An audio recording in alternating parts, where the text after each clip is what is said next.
خوش آمدید۔ آج ہم جس موضوع پر بات کرنے والے ہیں وہ پاکستان میں ایمان، معاشرے اور معیشت کا ایک بہت ہی خوبصورت امتزاج ہے۔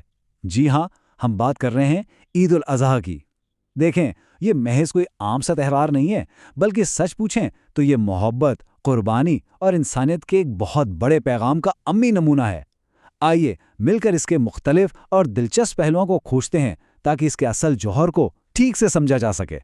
تو چلیں جلدی سے دیکھ لیتے ہیں کہ آج کا ہمارا سفر کیسا رہے گا۔ ہم بالکل ایک لہر کی طرح آگے بڑھیں گے۔ شروعات کریں گے ایک فرد کے ذاتی ایمان اور روحانی مرکز سے، اور پھر معاشرتی روایات، خیرات، برابری اور قومی معیشت پر اس کے اثرات کو دیکھتے ہوئے آخر میں اس تہوار کے حقیقی پیغام تک پہنچیں گے۔ پہلا حصہ ہے روحانی مرکز، یعنی ایمان اور قربانی کی اصل بنیاد۔ اب قربانی کا اصل مطلب ہے کیا؟ عام طور پر تو یہی لگتا ہے نا کہ بس ایک جانور ذبح کر دیا، لیکن اسلام میں عید الاضحیٰ کا تصور اس سے کہیں زیادہ گہرا ہے۔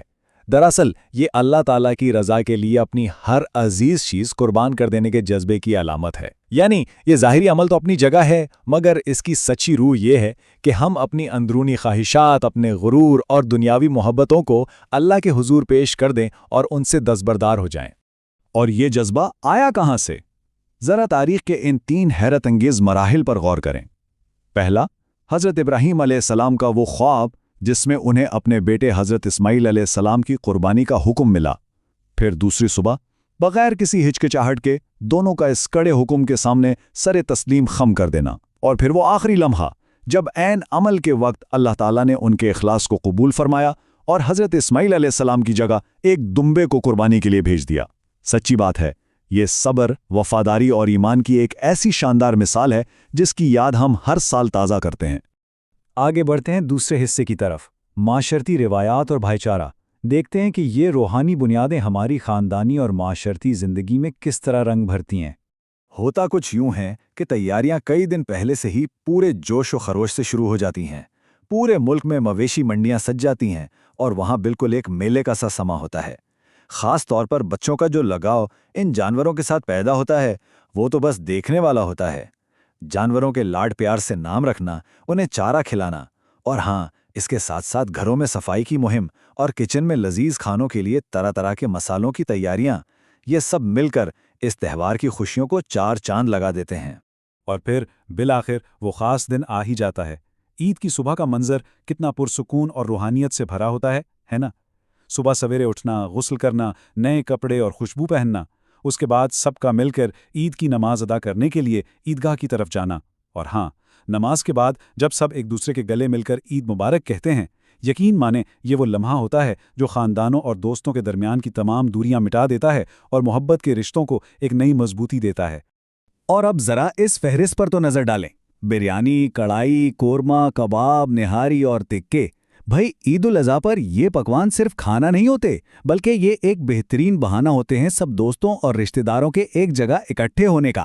قربانی کا یہ گوشت دراصل ایک شاندار مشترکہ دعوت میں بدل جاتا ہے جو بھائی چارے اور خوشیوں کا ایک زبردست ماحول پیدا کرتا ہے۔ اب آتے ہیں تیسرے حصے پر، خیرات اور مساوات۔